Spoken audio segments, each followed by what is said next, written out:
OK. Donc, vous avez eu une révision avec Réal mardi pour toute la partie fibre optique et réseau de diffraction. Nous, dans la partie qui nous intéresse avec moi, c'est la partie diffraction et la partie faisceau gaussien, qui est un cas particulier de la diffraction. Donc, j'ai quelques petites idées que j'aimerais discuter ce matin, mais avant, j'ai besoin de passer avec vous, ou bien est-ce que je vais attendre qu'il y ait plus de monde? Bien, en fait, les devoirs ont été très bien réussis. OK, les devoirs ont tous été très bien réussis. Puis là, vous souriez peut-être un petit peu sans que je vous voie, parce que vous saviez que les réponses étaient disponibles quand même sur le web, quand même assez facilement. Euh, je, J'espère que vous n'avez pas simplement copié, parce que moi, là, ça me met dans une situation embêtante pour l'examen. Parce que là, je ne sais plus trop quoi faire pour l'examen parce que ce que ça me semble dire, c'est que tout le monde est vraiment, vraiment, vraiment sur la coche parce que vous êtes vraiment excellent dans les devoirs. Moi, je suis obligé de réinventer des questions pour l'examen. Fait que là, je ne veux pas faire des questions trop difficiles. Fait que avez-vous des questions par rapport à la diffraction puis au faisceau gaussien que vous aimeriez discuter pour pouvoir aller un petit peu plus, pour avoir une meilleure compréhension? Avez-vous des questions particulières pour commencer?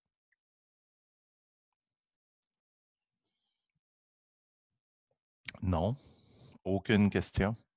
Silence assourdissant?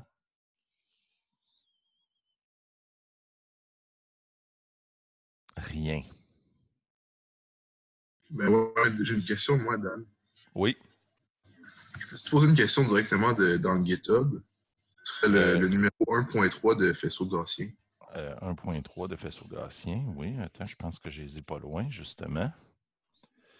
Oui, un instant. Non.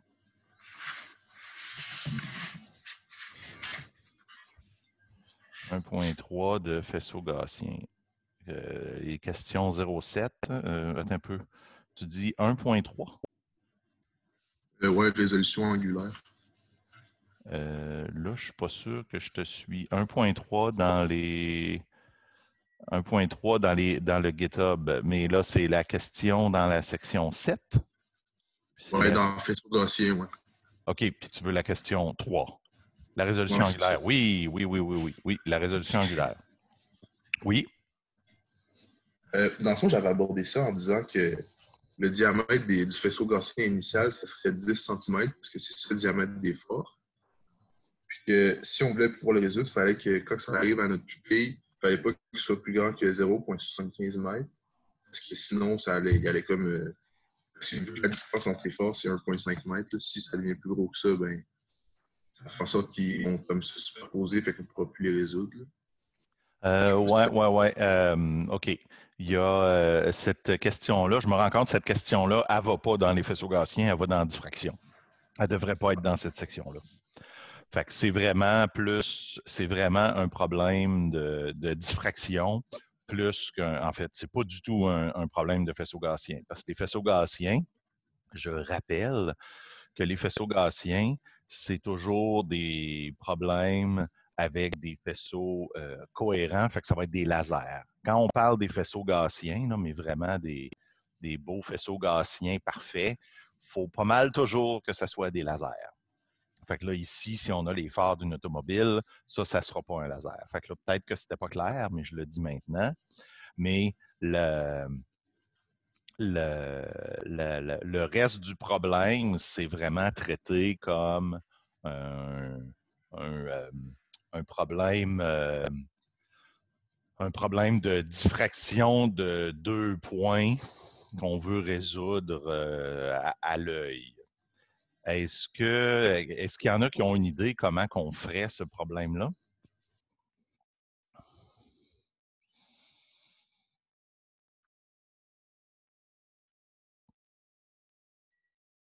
Personne? Rien? Zéro?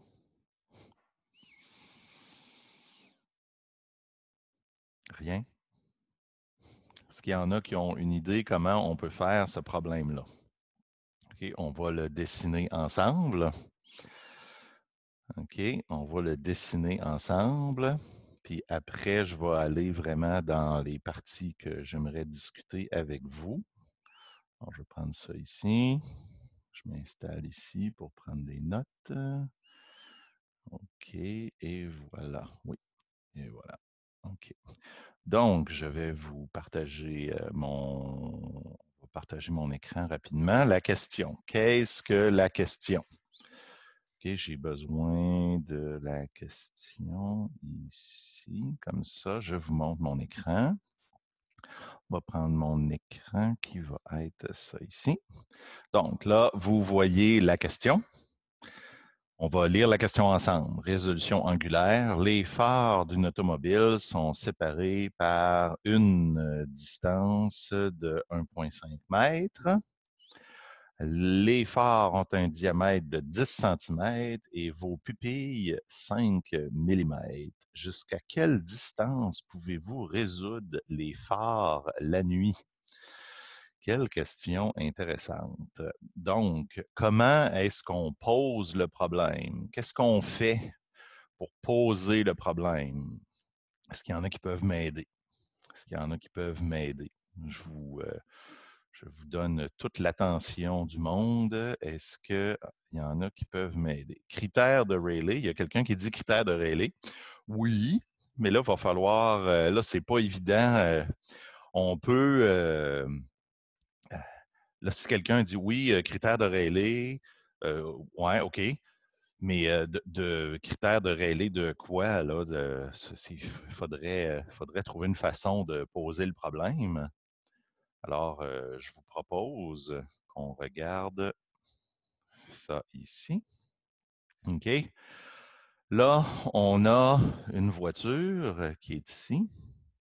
Puis elle a deux phares, comme ça ici. Puis, à quelque part, j'ai un humain avec un œil. Là, comment est-ce que je pose le problème? Les yeux, c'est des lentilles, mais on n'a pas la distance focale. Uh-huh. C'est vrai, on n'a pas la distance focale.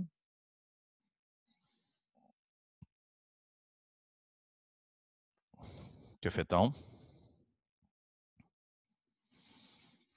Puis là, qu'est-ce qui arrive? Là, ça ici, là, mes phares, là, ils ont 10 cm. 10 cm. Qu'est-ce que je fais avec ça?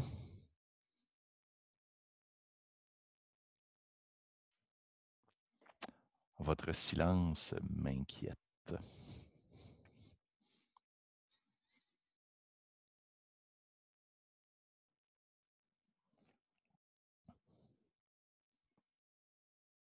C'est beau le silence. OK. Donc, on va regarder qu'est-ce qu'on peut faire avec ça. On a une source, une autre source, on a une lentille, puis on aimerait savoir ce que je suis capable de résoudre. Est-ce que je dois considérer le diamètre des phares? Est-ce que c'est pertinent? On ne le sait pas. On va avoir une certaine distance R. On a une distance D entre les deux phares. Puis là, comment je fais pour tracer ça? Bien, j'ai le droit de tracer deux rayons en plein milieu de ma lentille. Attendez, là, je vais tracer ça mieux ici. Là. Je vais enlever celle-là ici. Ah, je recommence. Comme ça ici et comme ça ici. Ici, je vais faire un pointillé. Tiens. Si j'essaie de voir, si je veux résoudre le problème, J'ai besoin d'abord de voir que c'est un problème de diffraction. C'est un problème de diffraction parce que la pupille de mon œil, comme ça ici, a elle-même un diamètre de 5 millimètres. C'est ça qui est écrit dans le problème. Pourquoi est-ce un problème de diffraction? Parce qu'en fait, la chose que le monde n'apprécie pas tout le temps, le problème, il est facile. Il est très facile, le problème, mais il faut bien le comprendre. Le petit point qui est ici, qui est le premier phare, il envoie un rayon en plein centre de ma lentille. Comment il s'appelle ce rayon-là en plein centre de ma lentille? Il y a un nom, ce rayon-là. Je vais le dire autrement. Le rayon, bon, ici, j'ai un chief ray et le rayon principal. Oui, ben oui, c'est vrai. C'est le chief ray dans mon problème, ça ici. Pourquoi? Parce que mon problème que j'ai présentement, j'ai un diaphragme, c'est-à-dire la pupille de mon œil, puis j'ai une lentille. Ben ça ici, la pupille de l'œil, c'est le diaphragme. Lequel? C'est le diaphragme d'entrée de mon problème. Puis, si c'est le diaphragme d'entrée, ben ça veut dire que tous les rayons, si je veux tracer, j'ai le droit de tracer n'importe quel rayon, mais le rayon qui va en plein milieu, c'est le rayon le plus important. Ben, ça donne bien parce que dans notre cas, c'est facile parce que s'il passe au milieu de la pupille, il passe aussi au milieu de la lentille. Puis au milieu de la lentille, il n'est même pas dévié. OK? Bon, parfait. Il y a d'autres rayons qui partent de là. Je pourrais en tracer plein. OK? Je pourrais en tracer plein. Il y a plein de rayons qui partent de ma lampe, de mon phare. Mais ils vont tous aller, là, je vais le tracer comme ça ici, ils vont tous aller à la même place, au plan focal, parce que je vais avoir une image au plan focal ici. OK? Tous les rayons vont aller à la même place. Mais le plus important que je vais prendre pour faire mon problème, c'est le rayon chef. Puis vu que c'est le rayon chef puis qui passe en plein milieu, il va en ligne droite. OK? Vous allez voir, parce que c'est pour ça qu'on n'a pas besoin de la distance focale pour faire le problème. OK? Donc, je continue. En fait, je continue, mais je vais me tasser ici. Je vais refaire mon dessin. OK, je vais reprendre un crayon noir. Je repars ici. OK, j'ai encore ma lentille. Puis, j'ai encore, comme ça ici, voyons, je vais finir par le dire, mon diaphragme. Puis là, maintenant, je vais juste tracer le rayon principal, comme ça ici. Mais finalement, là, quand il est loin, qu'est-ce que ça fait? OK? Les rayons là, que j'ai tracés, c'est pas très, très à l'échelle. Là. Les rayons que j'ai tracés ici, là, les rayons que vous voyez ici, là, OK? Il y a un gros angle, mais en fait, quand je regarde de loin, les rayons, il y a plein de rayons qui ont l'air d'arriver comme ça, qui sont tous mes rayons de mon phare. Puis j'en ai d'autres ici qui sont les rayons de l'autre phare, dont le rayon chef ici. Oups, pas très bien fait. Le rayon chef ici. Puis ça, l'angle entre les deux ici, ça va être un certain θ, mais c'est le même θ de l'autre côté. OK? C'est le même θ parce que les deux rayons chefs passent en plein milieu. Sauf qu'est-ce qui arrive quand les deux ondes passent à l'intérieur de ces lentilles-là? Bien, cette lentille-là, elle a, une ouverture fixe, donc une ouverture ronde avec une onde plane. Qu'est-ce que ça va me donner ici? Ça va me donner quelque chose qu'on connaît déjà, hein, la fonction qui est voyons, je vais te le dire, une fonction de Bessel divisée par son argument, qui est aussi appelée communément la fonction d'Airy. OK? Fait que là, ça ici, je vais avoir la position en fonction de l'angle. Je peux l'avoir pour les deux. Je peux l'avoir pour les deux faisceaux, pour lui et pour lui. Et le critère de Rayleigh, c'est quoi le critère de Rayleigh? Le critère de Rayleigh, c'est quand le premier zéro du premier, du premier point est superposé au pic du deuxième point, puis évidemment, le zéro de l'autre va être superposé avec le pic. Quand on arrive à ce critère-là, on va être capable de résoudre, c'est la limite à laquelle on peut résoudre. Fait que l'angle ici va diminuer, diminuer, diminuer, diminuer jusqu'à ce que les deux soient un par-dessus l'autre. Puis, on va avec ça, on va être capable d'avoir atteint la limite optique de l'œil. Là, juste comment je pourrais dire ça? Pour culture générale, la limite de l'œil, est-ce que c'est donné par la limite de résolution de l'œil, est-ce que c'est donné par la diffraction ou ça se pourrait qu'il y ait autre chose qui soit un facteur déterminant pour la résolution angulaire d'un œil humain? Est-ce qu'il y en a qui peuvent me dire quelque chose, n'importe quoi?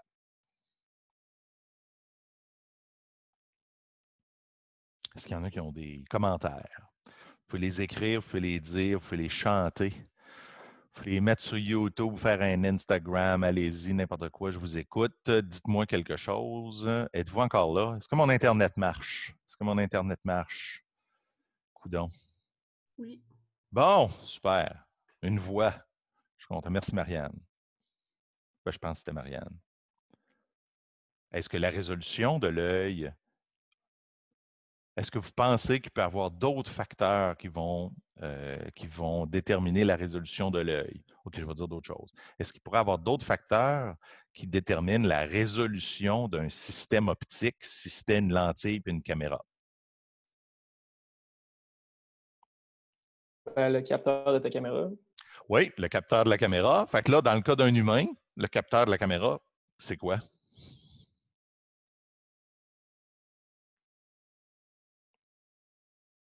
La rétine.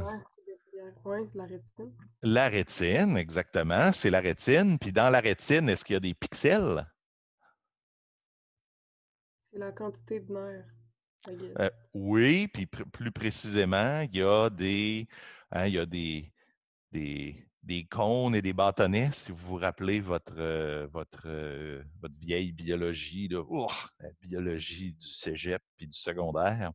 Mais finalement, la densité de cônes et de bâtonnets n'est pas à la limite optique. Donc, la limite que vous allez aller chercher, vous la calculerez. C'est un problème intéressant, moi, je trouve. C'est si vous allez calculer une limite qui va vous donner quelque chose. Puis, si vous allez chercher sur Internet la limite de résolution angulaire de l'œil humain, vous allez voir que c'est un petit peu pire que ce que vous calculez avec un calcul dû à la diffraction. C'est parce que les cônes et les bâtonnets sont moins denses que ce qu'il faudrait pour être limité par la diffraction. Est-ce que c'était, je pense que c'était Nicolas, je reconnaissais ta voix, c'est Nicolas tantôt qui m'a posé la question?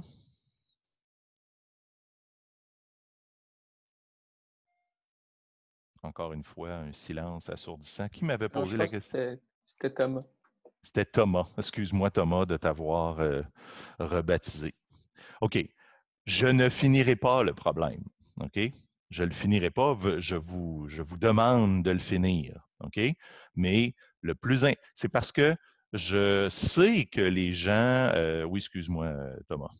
C'est vrai que Nico, il a une belle voix. Mais toi aussi, Thomas. Les deux, vous pourriez faire de la radio. OK. Donc, le problème ici n'est pas particulièrement difficile. Puis, ce n'est pas comme s'il y avait 100 000 chiffres qu'on peut diviser par 100 000 autres chiffres. La plupart des gens arrivent à la bonne réponse, mais la plupart des gens n'ont pas la bonne compréhension du problème. Donc, comprenez qu'on trace le rayon chef. Okay? Puis avec le rayon chef, il y a plein d'autres rayons qui sont essentiellement des rayons parallèles. Okay? Puis, c'est comme ça qu'on peut avoir la résolution angulaire. Donc, vous allez arriver à un angle. Ici, vous allez arriver à un angle qui va dépendre de la longueur d'onde que vous allez prendre. Puis, voilà, vous allez arriver à un angle. Puis ici, vous allez avoir la distance entre les deux, puis la distance entre l'œil et les phares, puis vous allez être capable d'arriver à un angle. Vous allez voir que ça donne plusieurs kilomètres, puis vous allez comprendre très clairement que dans la vraie vie, c'est pire que ça. On n'est pas capable de voir, je me rappelle plus de la réponse exactement, je pense que ça donne une dizaine de kilomètres, ce qui est vraiment pas la limite de l'œil humain. OK, j'espère que ça a répondu aux questions. Avez-vous d'autres questions spécifiques par rapport à la diffraction et ou les faisceaux gaussiens? Est-ce que le devoir sur les faisceaux gaussiens était difficile ou facile? C'est bien. Ça se faisait bien. Les autres, legit, c'est bon, legit. C'est bon, pas trop difficile. Là, il y avait plein de réponses sur Internet, il y avait plein de façons de le faire. Il y avait même une question. J'avais-tu mis une question sur un laser peut-être dedans? J'avais-tu une question sur un laser? Je ne me rappelle plus toutes les questions que j'ai laissées dedans. Est-ce qu'il y avait une question sur un laser? Oui. Une cavité, oui, une cavité laser. Puis tout le monde n'a pas eu de misère à le faire. Qui est allé voir la solution avant de le faire?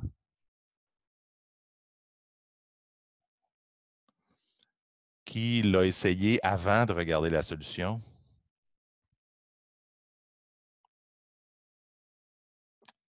Quelques-uns. OK. Les problèmes de cavité laser, c'est une fraction du problème d'un laser. Dans un laser, il y a un matériau qui donne un gain, mais il y a une grosse partie optique qui est extrêmement importante, qui est la détermination des modes d'un laser. Fait que ce que vous avez fait, vous avez calculé le faisceau gaussien qui était stable à l'intérieur de la cavité. C'est en faisant des allers-retours. Si un faisceau revient puis fait un aller-retour puis devient une copie de lui-même, bien, il va rester stable à l'intérieur de la cavité. Il y a tout plein de cavités importantes. Là, vous aviez une cavité avec un miroir plan puis un miroir courbe, mais il peut y avoir des cavités avec deux miroirs courbes, etc. Puis il y a certaines dispositions qui vont donner quelque chose de stable, puis il y a certaines dispositions ou distances entre les miroirs qui vont donner des choses instables. Donc, il n'y a pas de question là-dessus. OK, fait que là, on va aller sur quelque chose de plus général. OK, attention, on veut aller sur le fameux desktop. On retourne dans la partie du cours. Là, tout le monde voit comme ça ici. OK, vous êtes toujours là. Tout le monde est là. Oui, oui. On imagine que oui. Parfait.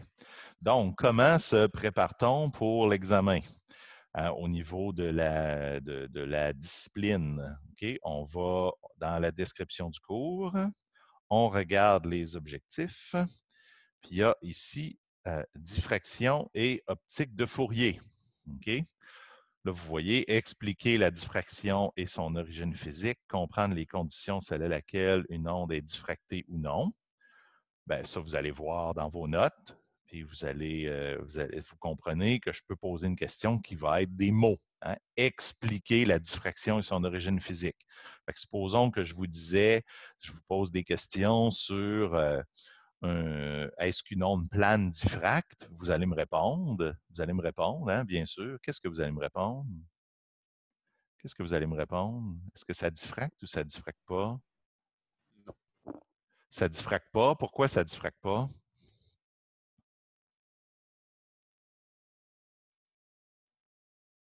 Parce qu'elle est infinie, OK? Tous les faisceaux qui ont une étendue finie diffractent et tous les faisceaux qui n'ont pas une étendue finie, c'est-à-dire qui sont infinis, ne diffractent pas. OK? Comme l'onde plane. Bon, Le principe de Huygens-Fresnel, ben, on l'a fait. Hein? C'est qu'on peut remplacer tout point sur un front d'onde par des petites ondelettes sphériques. On l'a vu au niveau physique. Ça, c'est le principe de Huygens-Fresnel. Puis après ça, on l'a appliqué pour aller chercher toutes les équations de la diffraction. OK? Vous pouvez, c'est une fois qu'on a posé le problème, on a fait des approximations, puis avec les approximations, on a été capable d'aller chercher la diffraction de Fraunhofer. OK? Donc, dans les fameux calculs, OK, si on va dans les notes, il y a une équation générale qui est toujours la même, puis qui montre que dans la diffraction de Fraunhofer, quand on est dans le bon régime, ben, on peut faire une transformée de Fourier du champ pour avoir le champ en fonction de l'angle comme une transformée de Fourier du champ incident. Vous l'avez fait dans le devoir, vous l'avez fait plusieurs fois. Fait que ça ici, cette partie-là, c'est la partie générale. Okay? On sait qu'en général, c'est toujours vrai. Mais il y a deux cas importants qu'on est allé chercher. Puis, oh, il y a quelqu'un qui a l'air de vouloir me poser une question. Non? Il y a deux cas importants. Là, il faut que je retrouve où est-ce que j'ai mis mes choses. Bon, je ne trouve plus mes notes. Un instant, je vais aller ici. Où est-ce qui est mon solutionnaire? Je ne trouve plus mon solutionnaire. Bon, ce qui est où? Je l'ai perdu. Je pense que je l'ai ici. Excusez-moi, j'aurais voulu avoir... Ah! Bon, OK, ben excusez-moi, je vais le trouver. Il va bien falloir que je le trouve. J'aurais dû me l'ouvrir tout de suite avant de commencer. Je cherche le formulaire que je vous ai donné pour les formules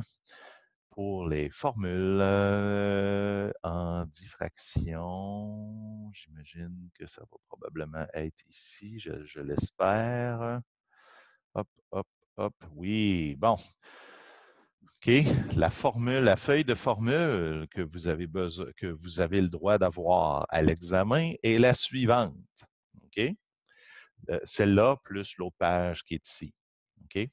Donc, il y a deux sortes de fentes qui sont importantes.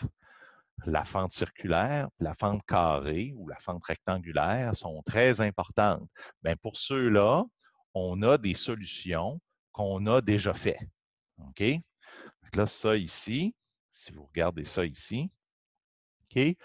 La fente circulaire et la fente carrée, on a des réponses qui sont déjà possibles d'écrire en fonction du diamètre d'une fente, puis en fonction de la distance à un écran ou en fonction de la longueur d'onde puis de l'angle. On a ça à la fois pour la fente carrée et la fente circulaire.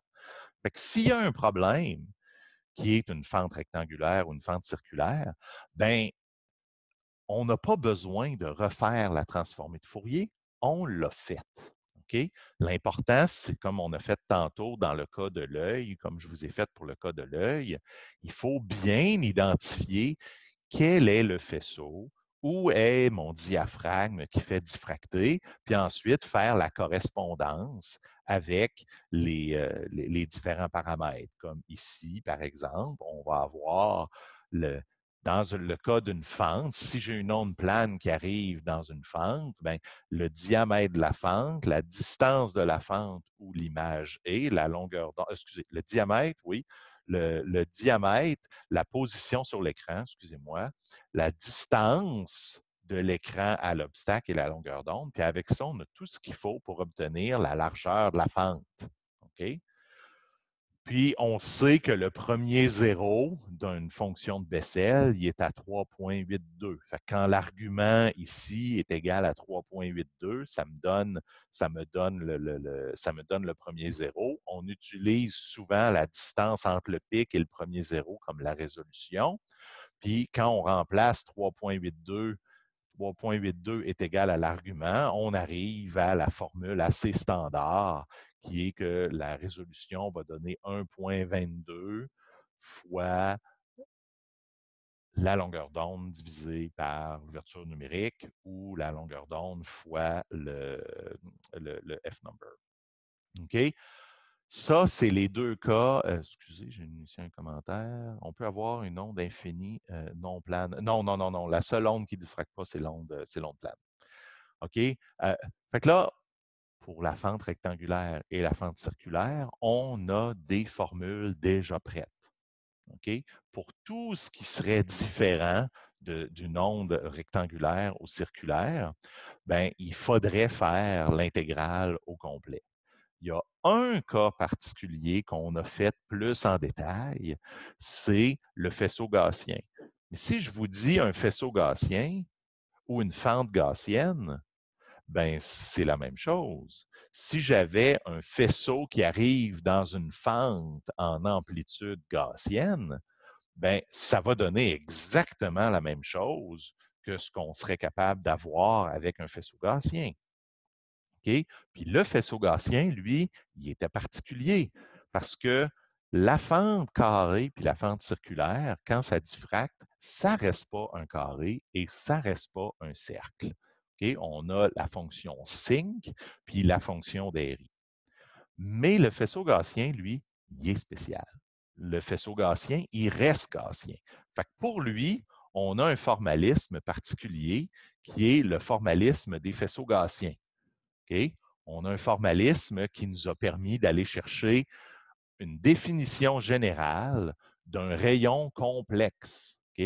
Puis en traitant, là, on a tout réappliqué le formalisme au faisceau gaussien.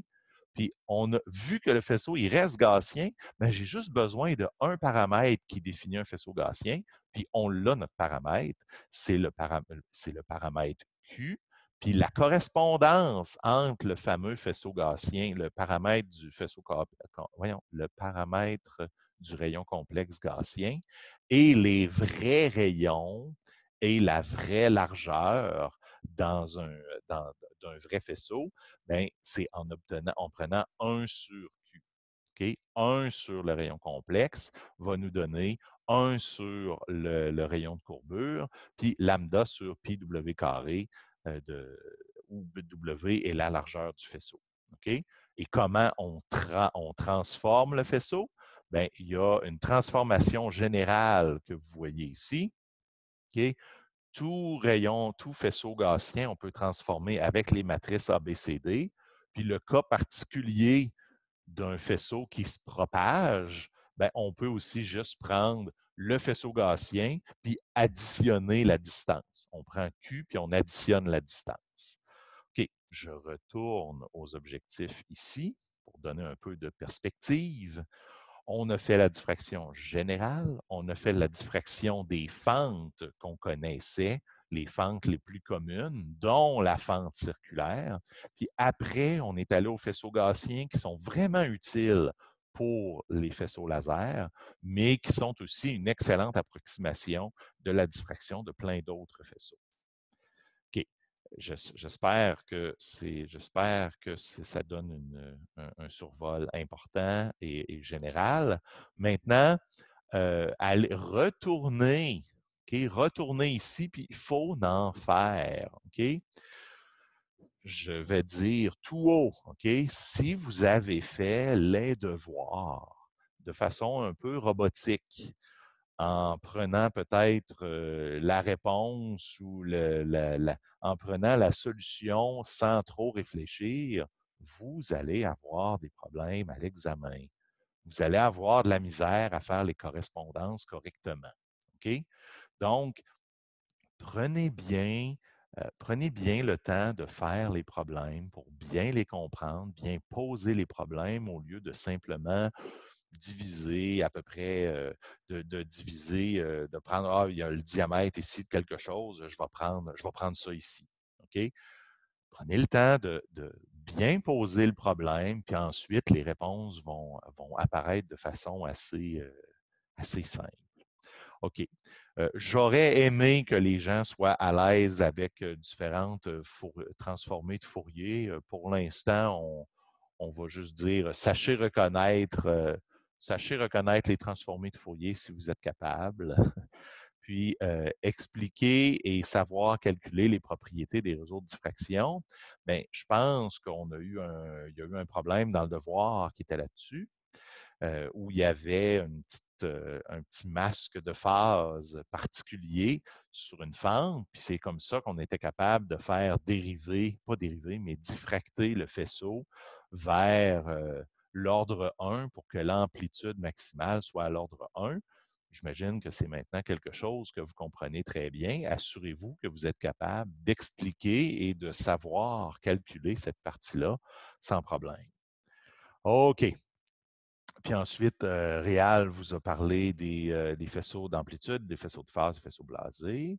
Puis l'intervalle spectral libre, définir et expliquer. Hein?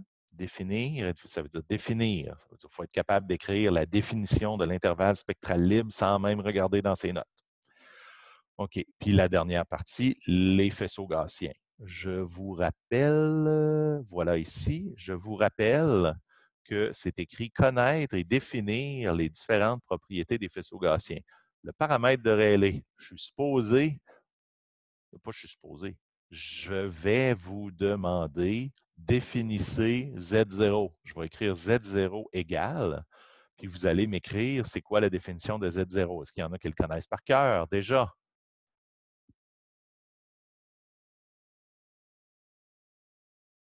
Des criquettes? Personne? Est-ce que mon Internet marche? C'est la distance à laquelle la taille du faisceau augmente linéairement? Non, pas tout à fait. Là, pour l'instant, on a la définition. C'est quoi la définition de... Mais tu veux une définition mathématique Ah oui, euh, la définition mathématique. OK. Pi Ben, c'est, me semble, W0 c'est. carré sur Ah, lambda. il vient de le dire. OK, il y Ben, en c'est a correct, je quelques. m'en vais. OK. Donc, pi W0 carré sur lambda. Très important. En fait, c'est la seule affaire que vous avez à retenir par cœur. OK? Pi W0 carré sur lambda. OK? C'est le paramètre important d'un faisceau gaussien parce qu'à partir de la taille au point le plus mince, au point d'étranglement, on est capable de supposer, on est capable de faire beaucoup de choses, comme par exemple, comme Samuel Ouellet nous dit ici dans la section chat du groupe, bien, à partir de quand le faisceau va s'être propagé de Z0, à partir de son point d'étranglement, ou ce qu'on va parfois appeler son point focal par abus de langage, bien, le faisceau, s'il se propage de Z0, il va être rendu racine carrée de 2 plus gros. Fait que souvent, on suppose que de moins Z0 à Z0, autour du point d'étranglement, le faisceau est essentiellement constant. Okay, a une taille essentiellement constante. Et par la suite, okay, après, après la distance Z0, on va dire la largeur du faisceau est essentiellement linéaire. Okay? Donc, la taille du faisceau va augmenter linéairement avec la distance. OK? Donc, soyez à l'aise avec ça. J'avais plein de petits problèmes dans le devoir là-dessus. J'imagine que vous avez été capable de le faire en long et en large. Comme je vous disais, soyez à l'aise avec les faisceaux gaussiens. Moi, je n'ai pas 100 000 questions que je peux vous poser à l'examen. OK? Puis, ben, on sait qu'on peut utiliser le formalisme matriciel pour propager les faisceaux. Donc, s'il y a un problème particulier qui demande d'utiliser différentes lentilles, ben, il va falloir multiplier les matrices. Puis, je vous rappelle, OK? Est-ce que j'ai le droit de prendre la largeur d'un faisceau en intensité pour faire les calculs de rayon complexe gaussien? Si je prends le rayon complexe, là, qui est 1 sur Q, qui est défini comme 1 sur R, moins J lambda sur pi W carré. W, moi, je dis que je veux avoir le droit de prendre la largeur complète à 50 Est-ce qu'on a le droit en intensité? Non, on n'a pas le droit. On doit prendre la largeur gaussienne. On doit être capable de prendre la largeur gaussienne du champ électrique. Okay? Puis pour ceux pour qui ce n'est pas évident, OK? Je vous explique, c'est quand même assez simple. C'est que la, la, la largeur du faisceau à distance n'est pas linéaire avec la largeur du faisceau original. OK? Vu que ce n'est pas linéaire, on ne peut pas tout simplement changer la définition puis continuer à faire ces calculs comme ça. Parce qu'en fait, la largeur dans la largeur du faisceau loin est inversement proportionnelle à la largeur du faisceau proche. OK? Donc, on ne peut pas changer de façon arbitraire les définitions de la largeur du faisceau. Fait que là, j'imagine que si je vous posais une question à l'examen qui a une intensité, vous allez vous être pratiqué, pour ne pas faire d'erreur, à passer d'une largeur en intensité à une largeur en champ électrique, du 1 sur E, du full width at max, etc., etc. Parce qu'il ne faudrait pas s'enfarger avec ça, ça serait trop niaiseux. OK? Donc, maintenant, est-ce qu'il y en a qui ont des questions? Vous devez passer à travers tous les objectifs pour être capable d'être prêt à l'examen. OK? Il y a beaucoup de. Ce n'est pas particulièrement théoriquement compliqué. Fait qu'il faut être capable de faire des problèmes. OK? Vous devez être capable de faire des problèmes. Pratiquez-vous à en faire. Prenez pas les solutions tout crues qui peuvent être disponibles sur le web. OK? Les devoirs, c'est pour vous préparer. OK? Donc, faites des problèmes. Peux-tu. Oh, on le voit, 6.4. Être capable de passer de. Ah, OK. Je ne l'ai pas fait. Je ne l'ai pas fait, mais je vous montre. Attends un petit peu. OK. Moi, ce que je vous proposerais de faire, si j'étais vous, c'est que il y a. Si vous avez une gaussienne comme ça ici, là, si je veux passer de la largeur 1 sur E à la demi-largeur, la largeur à mi-hauteur ou la largeur, le full width half max, la largeur complète à mi-hauteur, ben, il faut prendre une gaussienne. Il faut prendre une gaussienne puis faire la gaussienne E moins x carré sur W carré est égal à. Puis on va dire soit, par exemple, est égal à 50 si on veut la largeur à 50 ou, en fait, ou 1 sur E du carré pour aller chercher la largeur en intensité. Est-ce que pour passer des largeurs en intensité puis des largeurs en champ électrique, est-ce que c'est clair pour tout le monde ou vous voudriez que je fasse un exemple? Non, c'est pas clair ou non, on veut un exemple? Non, pas d'exemple. Mini rappel SVP. Un exemple serait bien. OK? Alors, ceux qui veulent un petit exemple, là, levez donc la main là, juste pour. Faites juste me lever. Je veux bien un exemple. Tout le monde veut bien un exemple. J'ai perdu mon crayon. OK. Tout le monde veut un petit exemple. OK. Alors, je m'en vais directement sur mon tableau ici. OK. Alors, le voici pas. Bon, voilà. OK, comment est-ce qu'on fait? OK, si vous avez une gaussienne, si vous avez une gaussienne en champ électrique, vous avez un champ comme ça ici, qui est défini comme étant quelque chose comme ça. OK? Donc, on a la largeur ici, W, c'est la largeur en 1 sur E champ électrique. OK? Champ électrique. Parce que si je remplace E, W, si je cherche le champ à la valeur de X égale à W, qu'est-ce que je vais avoir? Je vais avoir moins W carré sur W carré. Ça va me donner E0 moins 1 ou E0 fois 1 sur E. Donc, à la position W, le champ est maintenant 1 sur E de la valeur au pic. Donc, maintenant, si je voulais chercher, par exemple, la différence avec le champ électrique à la mi-hauteur, par exemple. Bien, comment je poserais le problème?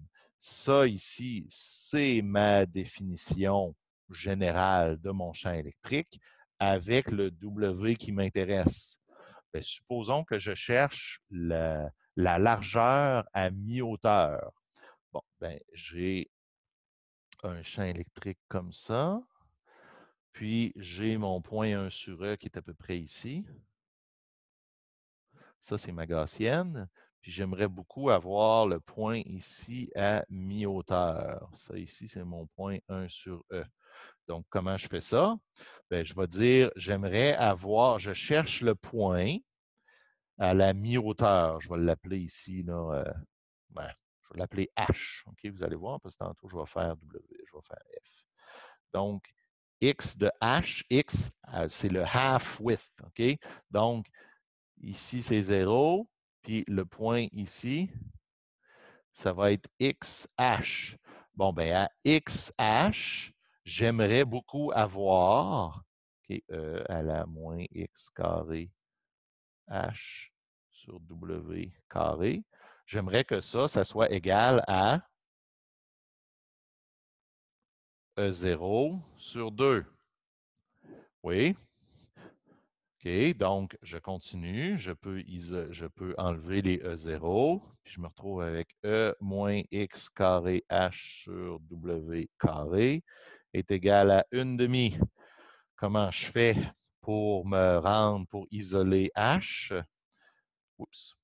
Pour isoler H, je prends le logarithme naturel de chaque côté, ln de E moins X carré H sur W carré. ln, oups, là, je manque de place. Je vais tasser ça ici. Je vais le tasser par la place. OK. Donc, ln de 1/2. OK, je reprends ça ici. Comment est-ce que je peux écrire ça? OK. ln de la gaussienne, qu'est-ce que ça me donne? C'est ln, c'est l'exposant que je dois donner à E pour obtenir E à la moins X carré H sur W carré. Donc, c'est moins X carré H sur W carré. Puis le log de 1/2, c'est quoi le log de 1/2? C'est quoi le log de 1/2?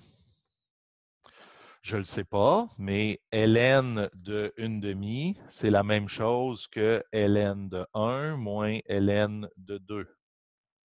OK? ln de 1, c'est quoi? Quel exposant est-ce que je dois donner à E pour que ça donne 1? Quel est l'exposant que je dois donner à E pour que ça donne 1? Ça ici, c'est 0. Donc, on a moins X carré W carré est égal à moins ln de 2. Donc, XH carré est égal à W carré ln de 2, ce qui donne que la largeur à mi-hauteur, ça va être, je vais encore manquer de place, je vais me mettre ici. La largeur comme ça va être racine carrée ln de 2 fois W. Voilà. Est-ce que la manipulation était claire? Tout le monde? Tout le monde? Oui? Non? Parfait. Donc, comment est-ce que je ferais pour faire la même chose en intensité? Comment est-ce que je ferais pour faire la même chose en intensité? Je repars avec le même, on va repartir avec le même problème. On va faire ça ici. On va dire, j'ai mon champ électrique en tout point qui est n'importe quoi, moins X, hein, W carré. L'intensité, OK? L'intensité de ce champ-là, OK? L'intensité de ce champ-là, c'est quoi? C'est E0 carré avec d'autres facteurs, là, comme ça. OK? E moins X carré W carré fois E moins X carré W carré. Qu'est-ce que ça donne? Je vais mettre I0. OK? Qu'est-ce que ça donne? E moins 2x carré sur W carré. OK? On se rappelle que quand on multiplie, on additionne les exposants, c'est le même exposant. Donc là, ici, qu'est-ce que j'ai? J'ai mon intensité qui est donnée en fonction du W ici, que je continue d'écrire W parce que le W, c'est le 1 sur E en champ électrique. Oups, champ électrique. Donc, si je voulais avoir la largeur en 1 sur E intensité par rapport à la largeur 1 sur E en champ électrique, qu'est-ce que je ferais? Est-ce qu'il y en a qui peuvent me faire une suggestion? Qu'est-ce que je ferais?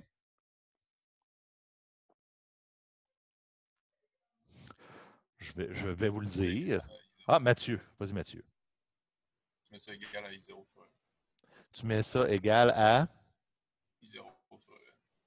I0 quoi? Fois? Sur E. Ouais, fois E exposant moins 1, qui est I0 sur E. OK? Fait que là, c'est plus simple si on l'écrit E moins 1. OK? Parce qu'on peut faire le problème quand même assez rapidement. OK, on va avoir donc assez rapidement, OK, les I0 se simplifient, on prend le log des deux bords, les signes moins disparaissent, donc 2x carré W carré est égal à 1. Donc, la largeur, ici, ça ici, c'est quoi? C'est la largeur à mi-hauteur. Excusez. Hop, hop, hop, hop, hop, hop, hop, hop, hop. Wow, on se calme. C'est la largeur 1 sur E en intensité. OK? Bien, cette distance-là, 1 sur E, comme ça ici, OK, je continue de la réécrire, 1 sur E en intensité. Qu'est-ce que c'est? Ça va donner W carré sur 2, donc X, intensité 1 sur E, est égal à racine carrée de 1 sur 2, W carré. Donc, qu'est-ce que ça donne? La largeur d'un faisceau gaussien en intensité, si on considère en 1 sur E, c'est plus petit en intensité et plus grand en champ électrique. Hein? Vous voyez que racine carrée de 1 sur de 1 demi, c'est plus petit que 1. Fait que la largeur, quand on prend l'intensité, le faisceau il a l'air plus mince parce qu'on a pris le carré. Auriez-vous d'autres questions? Auriez-vous d'autres questions? Ça serait pas juste oméga, ben, ou W à la dernière. Excuse, oui. Excuse. Oui, bravo. Bravo, excusez-moi, j'avais oublié d'enlever mon carré. Excusez-moi. Il y a un carré de 3 à la fin. Merci Vincent et merci la personne qui vient de me parler que je n'ai pas reconnue. OK. Je ne sais pas si on va prendre une pause ou non. J'aimerais vous montrer quelque chose, puis on va. Non. OK, on va prendre une pause, puis on va laisser tout le monde venir. Ça, c'est des résultats qu'on peut toujours appliquer ou il faut les redé. Ben, OK, il y a une question ici. Damien nous demande ça, c'est-tu des résultats qu'on peut toujours appliquer ou il faut les redériver à chaque fois? Ben, si je vous demande de le dériver, il va falloir le redériver. Si je vous demande de l'appliquer par cœur, ben, si c'est nécessaire, ben, peut-être que je vais être explicite si je vous demande de l'utiliser par cœur ou si je vous demande de le redériver. OK? Est-ce qu'il y a d'autres questions? All right, merci. OK. On va prendre une toute petite pause, OK? Puis on va recommencer parce que j'ai dépassé mon temps. Vous n'avez pas beaucoup de questions. Fait allez vous ressaisir, faites-vous 1 ou 2 cafés, on se passe de l'eau d'en face. Si vous avez des questions, je serai disponible après la pause. Puis on a aussi une chose à regarder ensemble que je vais vous montrer. Donc, on revient à 9h50 en pause sans musique. On se revoit dans 8 minutes et 34 secondes.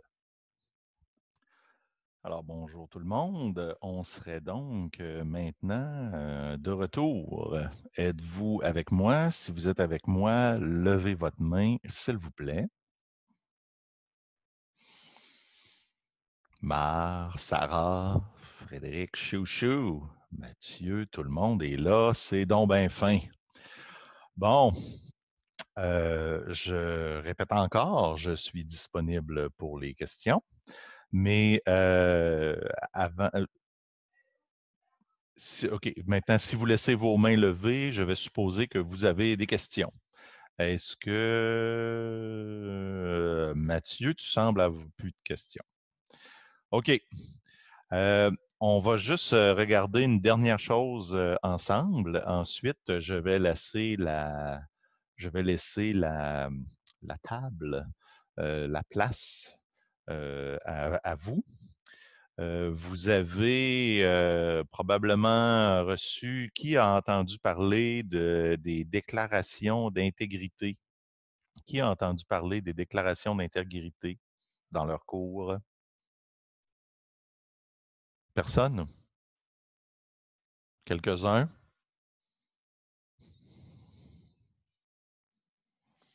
OK. OK. Donc, vous en avez entendu parler. Parfait. Donc, pour l'examen qui aura lieu mardi prochain, il y a encore 2 parties.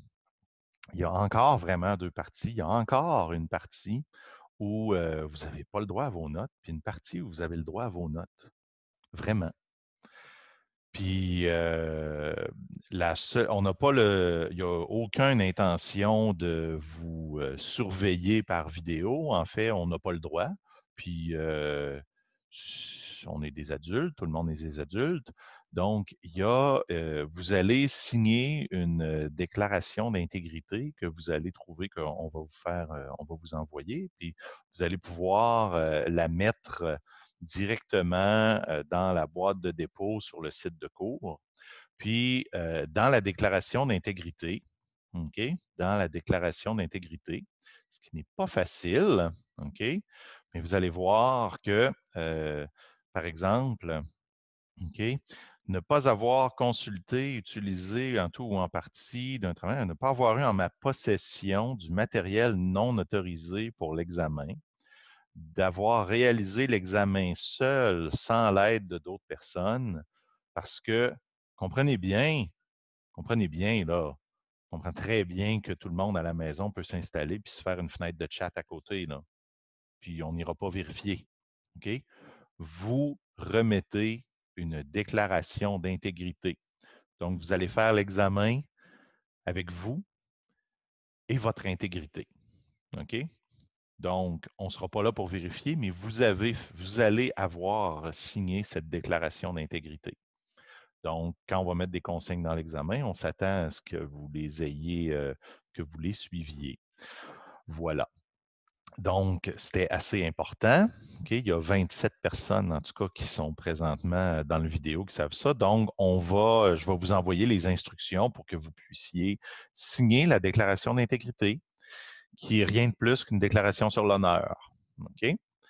Puis, donc, quand on dit pas de matériel pour telle partie, ou vous avez le droit au matériel pour l'autre, ou vous n'avez pas le droit au matériel pour tout l'examen, ben c'est ça que ça dit. OK. Est-ce qu'il y en a qui ont des questions par rapport à cette déclaration sur l'honneur? Petit café. OK.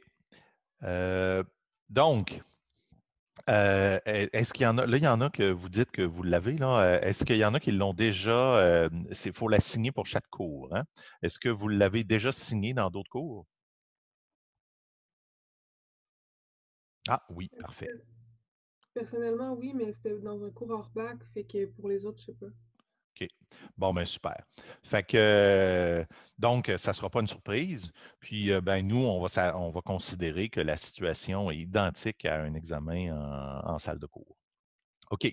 Donc, Moi, à partir d'ici, moi,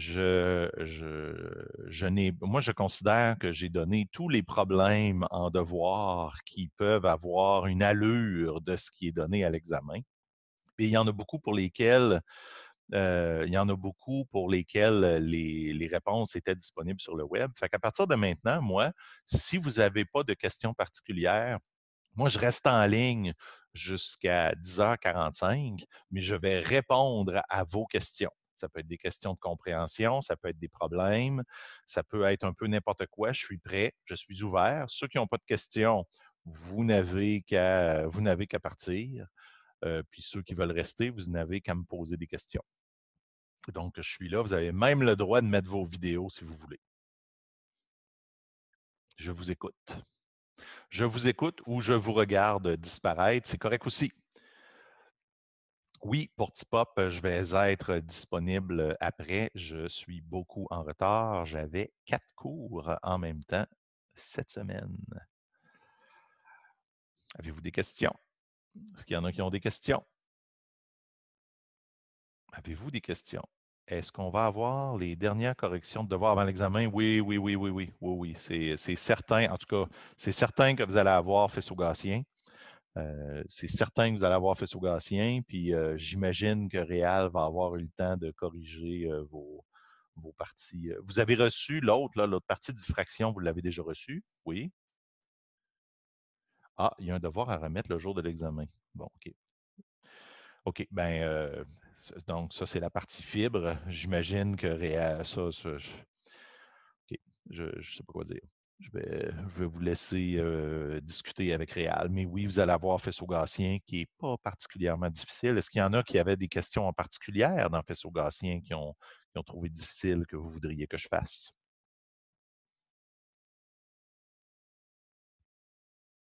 Pour la question 3 de Faisceau-Gaussien, c'était la 2 ou la 3, je ne sais plus trop. C'était l'affaire de. Il y a un rayon qui va sur la Lune. Oui. Je sais pas si tu te rappelles un peu. Oui. Et juste pour poser le problème au début, là, je ne comprenais pas trop pourquoi est-ce qu'on disait que R0, c'était la distance Terre-Lune. OK. Quand le faisceau gaussien, là, quand on regarde, il y a plusieurs choses à dire là, attends un petit peu. OK, je vais retourner dans mes diapos de faisceau gaussien, puis ça va être plus facile. Je retourne ici, je viens ici. Je vais desktop, hein, ça va être plus simple.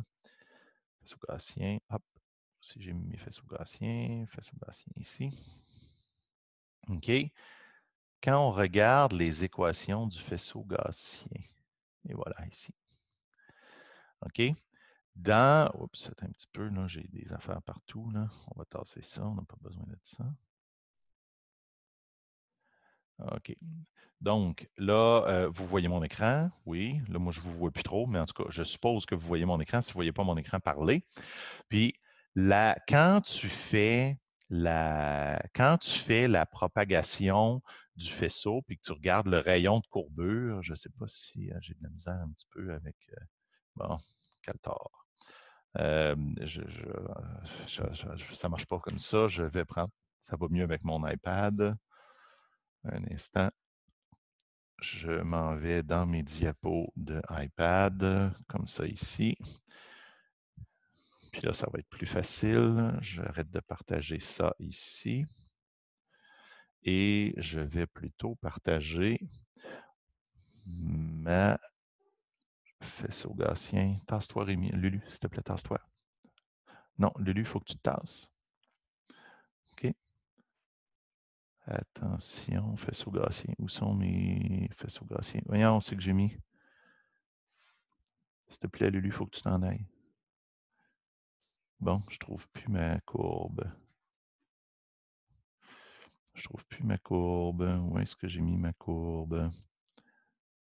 Faisceau gaussien. Bon, je l'ai. Voilà.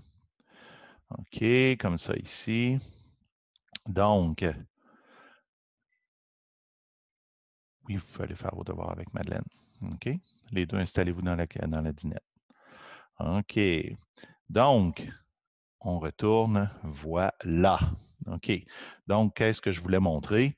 C'est quand tu fais le calcul tu prends un faisceau gaussien avec un paramètre confocal donné, puis que tu traces le rayon de courbure en fonction de la distance.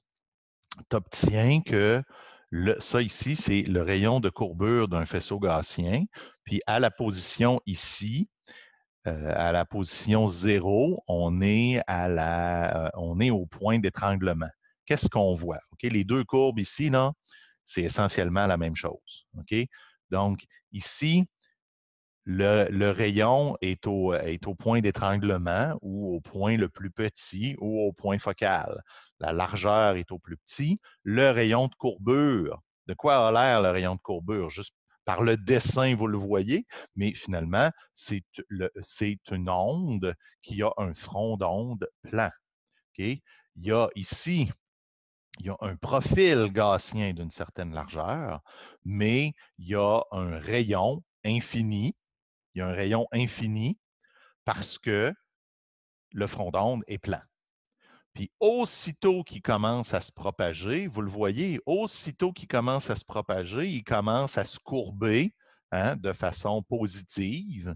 Puis on obtient un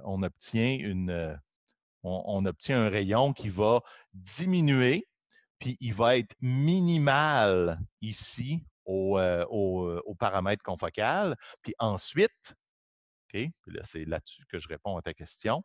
Par la suite, le rayon de courbure est essentiellement, regarde, quand Z est beaucoup plus grand que Z0, ça ici, qu'est-ce que ça donne? Ça donne 0, puis le rayon de courbure, ça devient Z. OK? Le rayon de courbure, quand tu es très loin, c'est essentiellement la distance parce qu'il y a plusieurs façons de le voir. Si tu as un faisceau qui a quelques centimètres de diamètre, puis que tu le regardes sur la Lune à 400 000 km de là, bien, clairement, le faisceau original, il a l'air d'un petit point. Quand je suis sur la Lune et que je regarde Québec, là, tout a l'air d'un petit point. Bien, c'est normal que ça commence à ressembler à une onde sphérique. OK? Puis si on dit que c'est une onde plane, parce que là, il y en a qui peuvent faire le problème comme ça en disant c'est tellement loin que c'est une onde plane, bien, si vous faites ça, vous allez éliminer l'information parce que vous allez arriver avec un faisceau, avec un rayon de courbure infini. Puis le rayon de courbure infini, c'est vraiment à l'infini. Donc, à 400 000 km, on n'est pas à l'infini. Puis on dit, bien, le rayon de courbure est approximativement égal à la distance. C'est comme ça qu'on peut inverser. Okay? Si on a la largeur du faisceau sur la Lune et son rayon de courbure, bien, on l'inverse, puis ensuite, on recule pour aller chercher la partie imaginaire qui va nous donner le paramètre confocal, puis on va être capable d'aller chercher la taille du faisceau sur la Terre. Est-ce que c'est clair un peu ou non? Oui, très clair, merci. Très clair, parfait. Est-ce que vous avez d'autres questions? Manipuler les faisceaux gaussiens, on passe notre temps à faire des transformations simples du rayon complexe Q, puis pour passer en mesure physique, on prend 1 sur Q. OK? Là, je me rappelle plus où est-ce que je l'ai mis. Je pense que je l'ai mis ici. Non, je vais le reprendre à la fin. Je pense que ça va être plus simple. OK. Ici, récapitulons. Ouais, on va aller à celle-là ici. Tiens. OK? C'est pas mal tout ce qu'on a besoin de savoir pour un rayon complexe. OK? Puis la définition, c'est vrai. Je vais vous la remettre ici juste pour être certain que tout le monde s'en rappelle. Z0 est égal à quoi donc? Aidez-moi. Aidez-moi. Mon Dieu, je m'en rappelle jamais par cœur.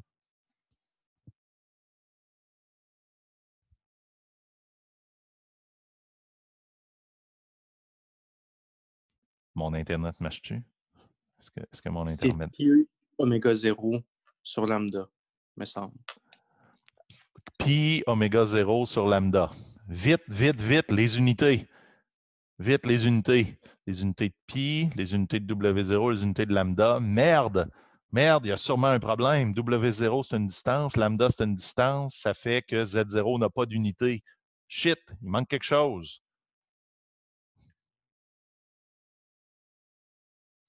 W0 carré. OK? W0 carré. Bon. Est-ce qu'il y a d'autres questions? Est-ce qu'il y a d'autres questions? Est-ce qu'il y a d'autres questions sur les résonateurs laser, sur les rayons complexes, sur la diffraction? Si vous n'avez pas de questions, là, moi, j'ai mis toutes mes questions. J'ai mis toutes mes questions sur le web. Tout est disponible. Par curiosité, c'est écrit transformation dans l'air. Ce serait quoi pour d'autres milieux? Oui, OK. Si on voulait, ben, en fait, je te laisse. C'est une bonne question, ça. Enfin, je retiens ça. Moi. Hey, c'est bon, je retiens ça. Dans l'air, on se retrouve qu'on fait la distance, on ajoute la distance de propagation dans l'air. Si je voulais le faire dans un autre milieu, comment est-ce que je ferais ça? Hey, c'est vraiment une bonne question. Merci Vincent, bonne question. Est-ce que c'est la même chose dans un autre milieu? OK, regardons pour voir. Un faisceau qui rentre avec les matrices. OK, hey, on va aller voir ça. OK, avez-vous une idée comment on pense qu'on va faire ce beau problème-là? Hey, merci Vincent. Hey, c'est un beau problème. Oups. OK, un beau problème. Donc, on a ici un faisceau quelconque. Hein? On va y dire, il a un paramètre Q. OK? Puis, on veut savoir qu'est-ce qui arrive quand il se propage dans un matériel de longueur L et d'indice de réfraction N. Là, Sarah dit la matrice de déplacement est la même, peu importe le milieu. OK? Puis Sarah a raison. OK? La matrice de déplacement, lorsque je suis dans le milieu, est la même pour les deux. OK? C'est la même matrice pour les deux lorsque je suis dans un milieu. Donc, Mathieu, ici, nous écrit, « Ah, mais il va avoir quelque chose parce qu'il y a deux interfaces. » Donc, notons qu'il y a deux problèmes différents. Si j'ai le paramètre gaussien ou j'ai le rayon complexe dans un milieu particulier, la propagation, ça va être la même. Au contraire, okay, si on reste dans le même milieu, ça ne change rien. Mais si le problème, c'est plutôt j'arrive, je rentre dans un milieu, OK, hop, je passe d'un indice 1 à un indice N, je suis ici dans un milieu d'indice N, puis ensuite, je ressors. Ah, là, c'est plus la même affaire. OK?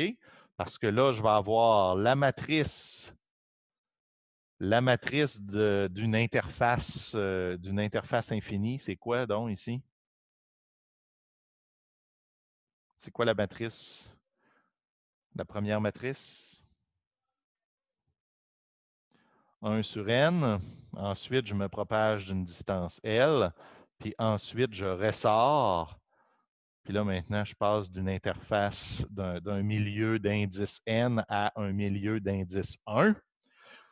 Donc, la propagation qui commence à l'extérieur, qui entre, qui se propage et qui ressort, c'est l'ensemble de ces matrices-là. Qui donnent quoi? Qui vont donner, regardez bien comment c'est surprenant. OK? Parce que je la sais à répondre, je l'ai déjà faite. OK? OK, on multiplie cette matrice-là. Oups, on multiplie cette matrice-là. 1, après ça, L sur N. Après ça, 0. Puis après ça, 1 sur N. Ensuite, je multiplie la dernière. J'obtiens, encore une fois, 1. L sur N. 1. Oups, excusez, 0. Et 1. Qu'est-ce que ça dit? Qu'est-ce que ça dit? qu'est-ce que ça dit? Ça dit que lorsqu'un faisceau gaussien entre dans un milieu d'indice n pour une longueur L, quand il va sortir à la fin, il n'y aura pas diffracté autant que s'il s'était propagé la même distance dans l'air. Parce que quand il arrive, la façon que vous pouvez le comprendre physiquement, premièrement, les mathématiques le disent que c'est clairement ça. Un milieu d'indice n a l'air plus petit pour la diffraction. Là, mélangez pas ça avec le chemin optique qui est toujours n fois la distance. Ça c'est toujours vrai. Le chemin optique de quelque chose, des rayons, puis tout ça, c'est toujours n fois L, n fois la distance. Là, ici, on parle de quelque chose de différent. On regardait qu'est-ce qui arrive à mon rayon complexe s'il rentre dans un milieu, puis il se propage, puis il ressort. Dans le cas ici, la diffraction, il rentre dans le milieu, mais il va comme un petit peu réfracter à la première interface. Fait que ça va y faire une correction, il va diffracter moins vite, puis après ça, il va repartir. Okay? Donc, un milieu d'indice n va faire que le faisceau va avoir diffracté en apparence moins qu'un faisceau dans l'air. Est-ce que c'est plus clair? En fait, ces matrices-là, la matrice là, qui me donne ça ici, c'est vrai pour les rayons aussi. Hein? C'est vrai pour. C'est vraiment les matrices de propagation. Personne ne me l'avait posé cette question-là dans le temps des rayons, mais un rayon qui se propage dans un milieu d'indice n, ben, c'est toujours la matrice de propagation 1L01. Mais un rayon qui entre dans un milieu, se propage et qui en ressort, va aussi avoir cette matrice-là. Okay? Parce qu'il rentre, il est comme un petit peu réfracté. Hein? Il rentre dans le milieu, il est réfracté, puis après ça, il repart. Est-ce que c'est clair? Je ne sais pas si c'est clair. Est-ce clair? Est-ce clair?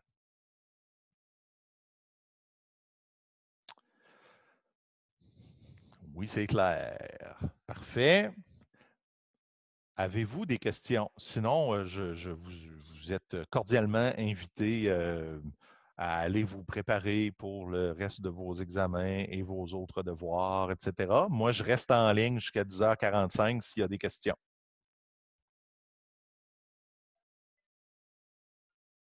Vous avez même le droit de voir vos vidéos pour qu'on se voit.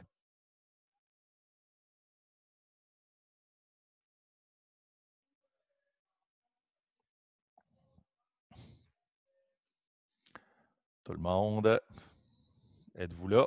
Avez-vous des questions? Est-ce que les gens ont des questions? Est-ce que les gens ont des questions? Sinon, vous pouvez toujours essayer de m'écrire, mais le mieux, c'est de m'écrire puis de faire un rendez-vous Zoom parce que les courriels, ces temps-ci, c'est la folie. On reçoit des courriels de tout le monde. C'est assez difficile de rester on top avec tous les courriels. Avez-vous des questions?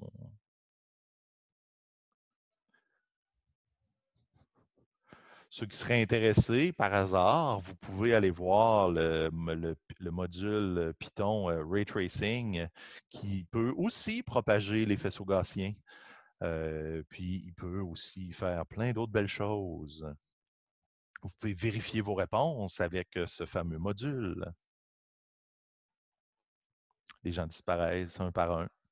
Si vous avez des questions, je reste en ligne. J'ai une question, Dan. Oui, oui. Serais-tu capable de définir l'intervalle spectral libre pour le réseau de diffraction? J'ai un peu de la misère à visualiser c'est quoi. Bien, là, je n'ai pas les définitions de réal à portée de la main, là, mais l'intervalle spectral libre. Une vision d'ensemble, c'est que quand tu as tes différents ordres, quand tu as un réseau de diffraction, tu as différents ordres de diffraction. Fait qu'à un moment donné, okay, quand tu t'installes à un certain ordre, okay, tu comprends que, OK, on recommence. Tu sais que quand tu rentres dans un réseau de diffraction, tu vas avoir plusieurs ordres. Ça, tu comprends ça? Oui. OK.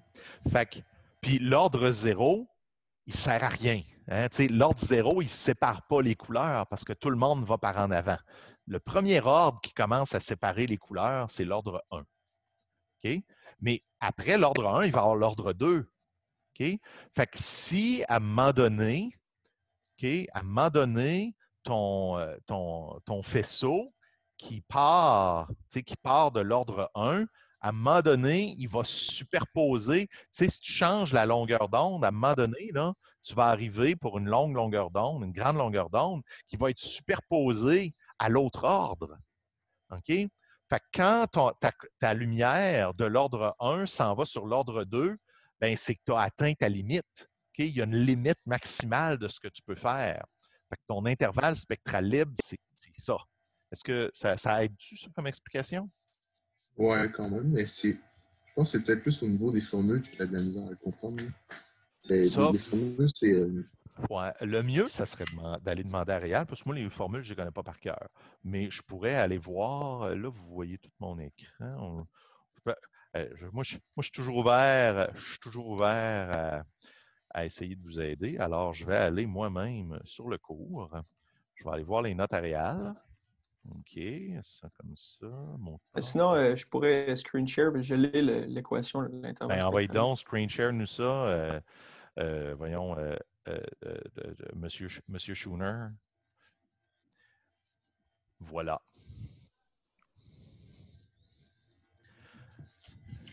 Parce que tu arrives. Ça exprime les formules en bas. Ouais, c'est fucké comment il sort cette formule-là en bas. Voyons voir. Le chevauchement des ordres pose un problème lorsque la source est étendue spectralement. Posons qu'une source s'étend de lambda 1 à lambda 2. Okay? Donc, on comprend qu'à l'ordre M, le lambda 1 il est d'un bord, puis le lambda 2 qui est plus grand, il est de l'autre bord. Puis à un moment donné, le lambda 1 va se superposer à lambda 2. Ça, c'est ça qui monte. Ouais. On le voit, ça. Okay? Il arrive au point où lambda 2 est diffracté de l'ordre M, va se superposer avec le lambda 1 de l'ordre suivant. Okay? Jusque-là, ça va. OK. Repartons de l'équation 4 dans le cas où alpha est égal à 0. Au point de chevauchement, on aurait donc... OK. On définit on obtient donc... OK. Mais là, ça, c'est juste pour alpha égal à 0. Là. Puis la page suivante, c'est quoi? Thomas? C'est Thomas Schooner, hein, c'est ça? Oui. OK. Ouais. Il arrive juste à ça. Ben là, ça, c'est l'intervalle spectral libre pour le cas alpha. Rappelez-moi, alpha dans les alpha dans les définitions aréales, c'est l'angle d'incidence, c'est ça? Fait que là, ouais. il l'a fait pour, dans le cas où on arrive à incidence normale, ça a donné cette équation-là. Il l'a fait pour alpha égale à 0. Okay, repartons de l'équation 4 dans le cas où alpha est égal à 0. Fait que dans les autres cas, tu vas avoir un alpha qui ne disparaîtra pas. Oui? Non? Parce que là, ça va donner, si on avait pour alpha n'égale pas 0, là, on aurait, monsieur le curé. On aurait, c'était quoi là? Je suis déjà mêlé là, dans les équations. Il y avait un D plus alpha, c'est ça? D sin alpha, je pense. Plus D sin bêta. Oui, on retourne. D sin alpha plus D sin bêta. Fait que là, on aurait D sin alpha plus sin bêta est égal à M lambda. Fait que là, si sin alpha n'est pas égal à 0, regardons, D sin bêta. Au point de chevauchement, on a donc que mais dans le même cas, ça va donner la même chose. Parce qu'on veut que dans les deux sont incidents à la même longueur d'onde, puis on veut que les deux sortent à le même bêta, mais pas pour le même ordre. Ça ne changera rien. Dans les deux cas, ça va vraiment toujours être lambda 1 sur M est égal à lambda 2 sur M plus 1. Puis là, il faut faire la soustraction des deux. Est-ce que vous êtes capable de faire la soustraction des deux? Oui? Non? Oh, attends un peu. Il arrive à lambda 2 moins lambda 1. Si on fait lambda 2 moins lambda 1,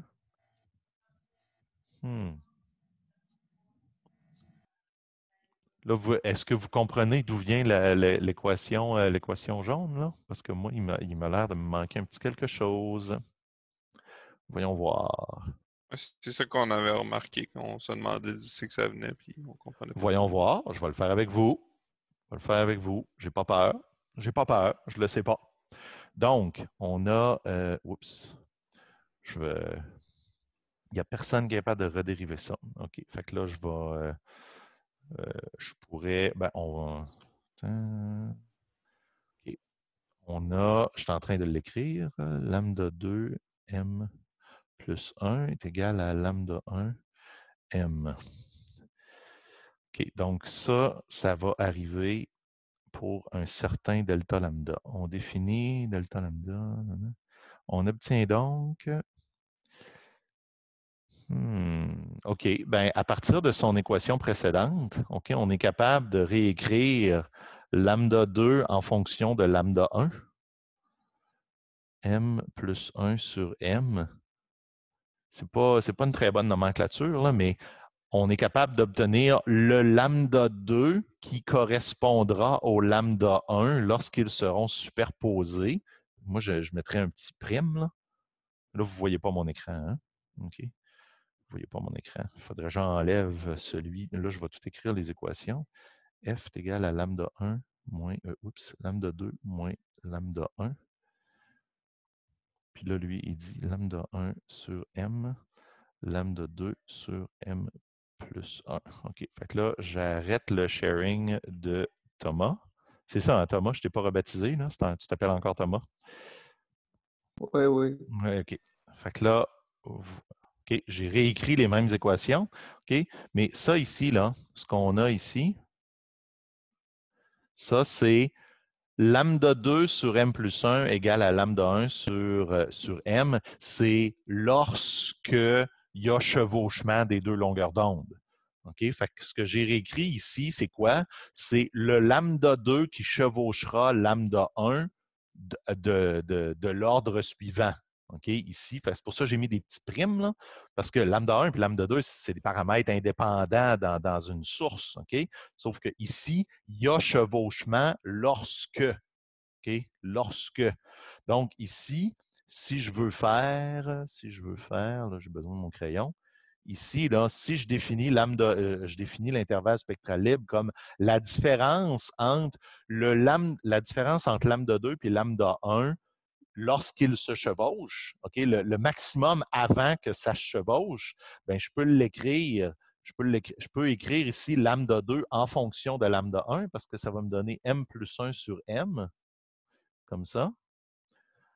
Lambda 1 prime moins, oups, voyons, j'écris mal, moins lambda 1. Ça me donne quoi, ça? Ben oui, ça marche. Ça donne M plus 1 fois lambda, moins 1 fois lambda, lambda 1, lambda 1, lambda 1, sur M. Ça me donne M plus 1 moins 1, ça me donne M. Wow, j'ai fait disparaître quelque chose, moi, là? Shit, ça va pas. Est-ce que ça va? Est-ce que j'ai fait une erreur? Il manque un M devant le lambda 1 prime à droite. Mais il devrait pas. Pour mettre le même dénominateur, non? Ah, shit, t'as bien raison. Oui, oui, oui, voilà. Ouf, merci. Hey, c'est pas drôle, ça. OK. Fait que là, on se retrouve ici que lambda 1 sur M donne l'intervalle spectral libre. Fait que la plus petite longueur d'onde de ma source divisé par M me donne l'intervalle spectral libre. Parce que vous voyez, l'idée, là, c'est, est-ce que c'est plus clair comment on a eu l'équation? C'est qu'on est allé dans la condition où ça se chevauchait. Okay? Ça, on l'a obtenu dans le cas où ça se chevauchait. Puis ensuite, on obtient la longueur d'onde maximale en fonction de lambda 1. C'est comme ça ici qu'on est capable d'aller réécrire juste en fonction de lambda 1 ou juste en fonction de lambda 2, parce que ça ici, c'est la même chose que ça. Puis j'imagine que si je le faisais avec lambda 2, ça me donnerait la même chose, ça ici. Est-ce que ça aide? Est-ce que j'ai fait quelque chose d'utile? Je pense que oui. Là. Ouais, C'est moi, bon. je trouve que oui. OK. Fait que là, fait que là, qu'est-ce que ça veut dire? Qu'est-ce que ça veut dire? OK? Ça veut dire que si il y a plein de choses que ça veut dire. Hein? Ça veut dire si j'ai une certaine longueur d'onde, par exemple, je ne sais pas moi, 400 nanomètres, OK? Puis je veux aller jusqu'à 500 nanomètres. Bien, dans mon réseau, OK, si je prends l'ordre 1, ben, je vais avoir un intervalle spectral libre égal à 400 nanomètres divisé par 1, 400 nanomètres. Ça veut dire que ce n'est pas avant 800 nanomètres que ça va commencer à se mettre un par-dessus l'autre. Mais si je prends un autre ordre, si je prends l'ordre 2 ou l'ordre 3, ben, je n'ai plus 400 nanomètres, j'ai 200 nanomètres. Puis vous rappelez-vous pourquoi finalement j'ai un plus grand intervalle spectral libre à un petit ordre, puis j'ai un moins grand intervalle spectral libre à un grand ordre? Pourquoi quand je vais au deuxième ordre, j'ai moins d'intervalle spectral libre? Vous l'avez vu avec Réal, je sais, vous l'avez vu. Là.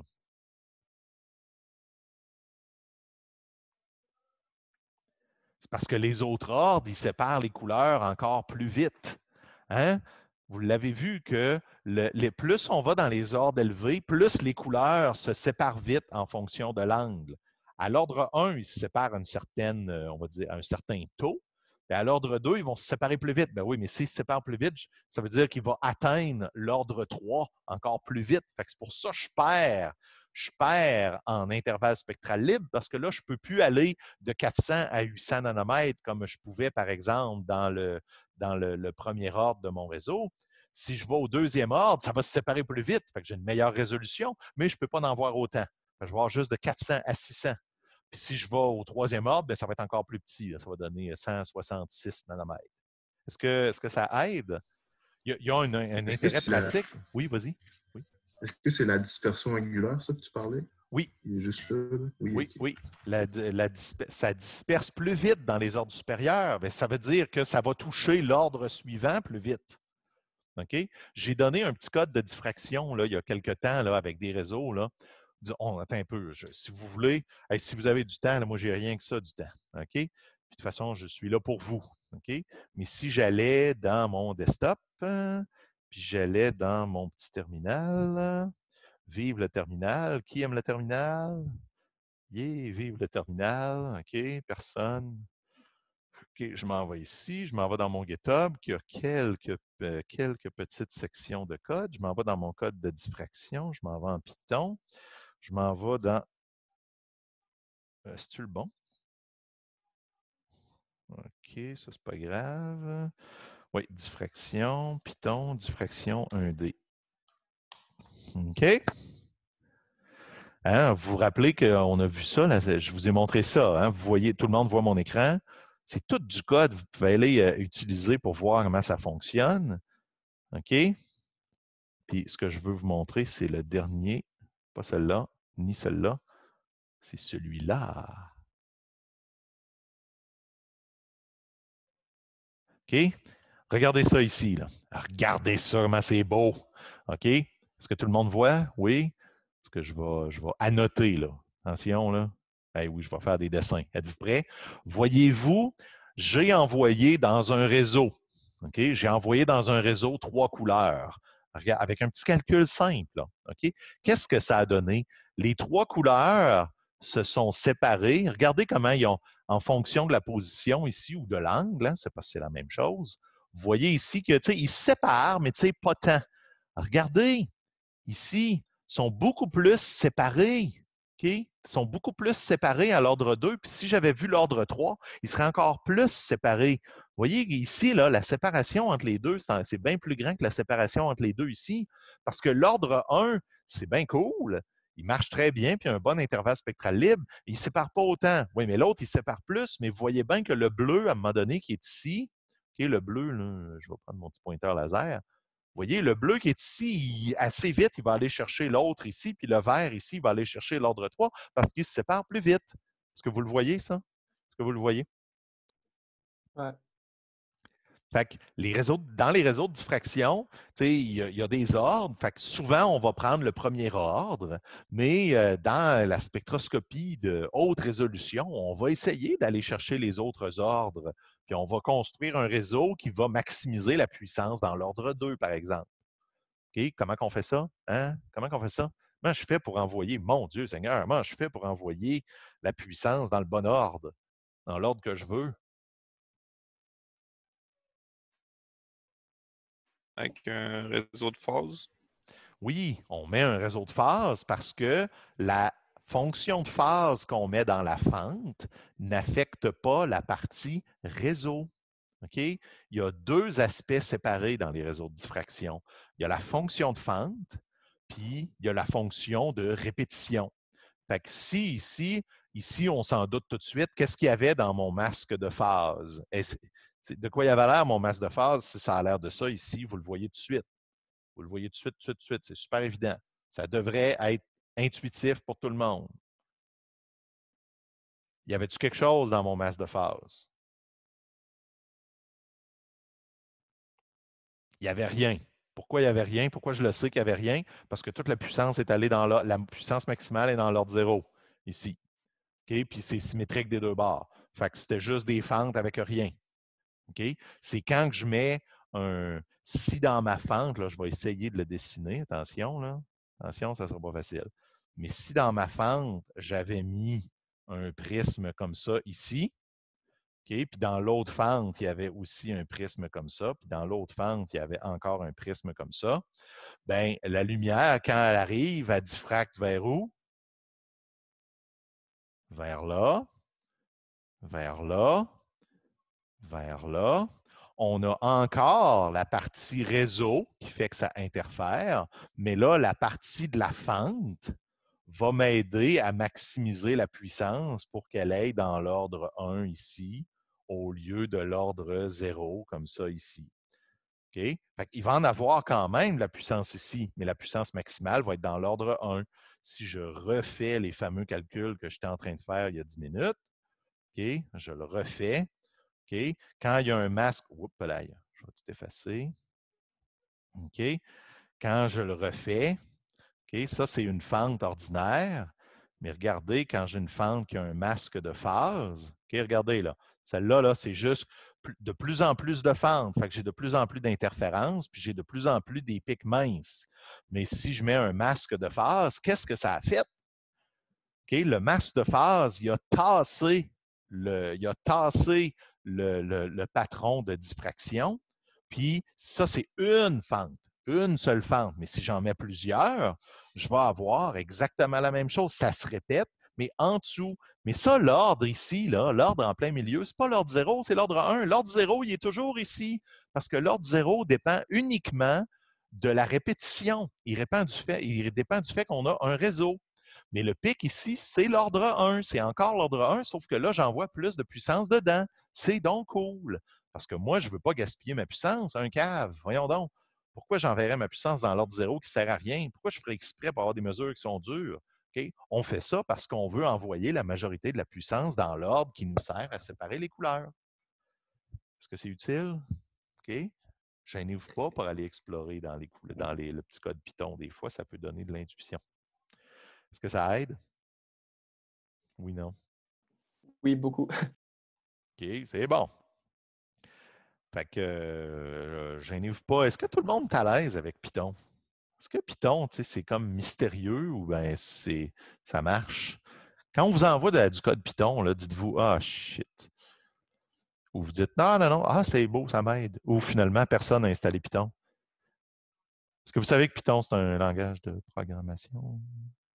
Oui. C'est pas un serpent? Oui, c'est ça, exactement. Ça mange des mangoustes.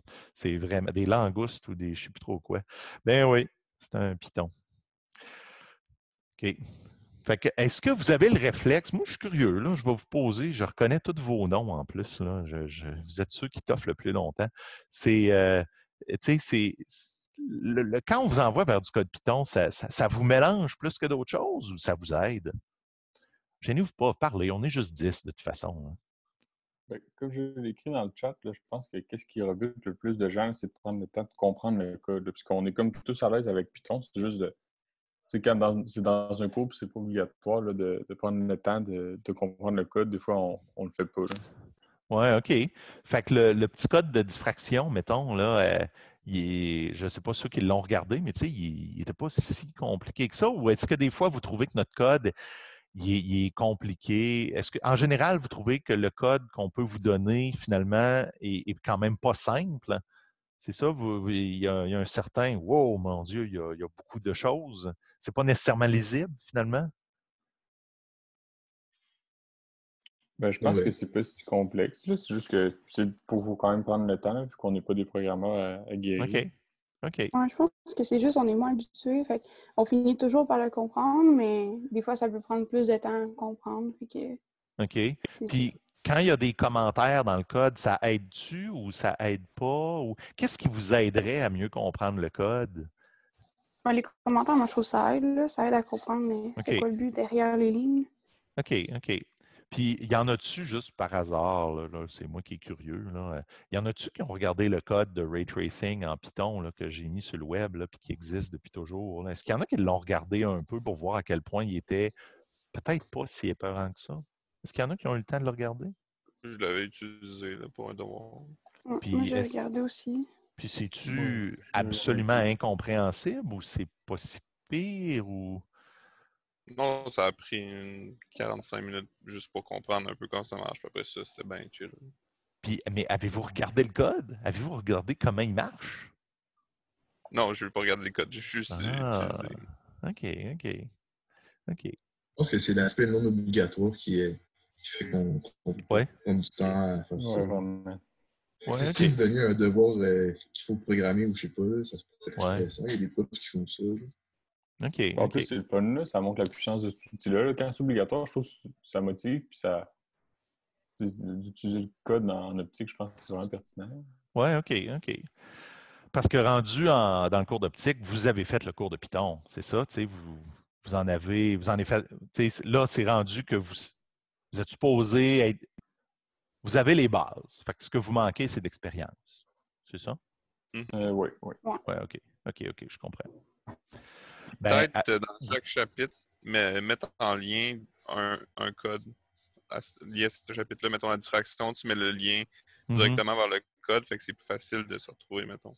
Ouais, OK. Mais encore là, quand tu lis les notes, c'est pas. En tout cas, moi, c'est pas la première chose que je fais. Là. Je vois un lien, puis là, je me dis, je vais aller essayer le code. Après, OK. je mets plus mon temps sur la lecture des notes pour les exercices. OK.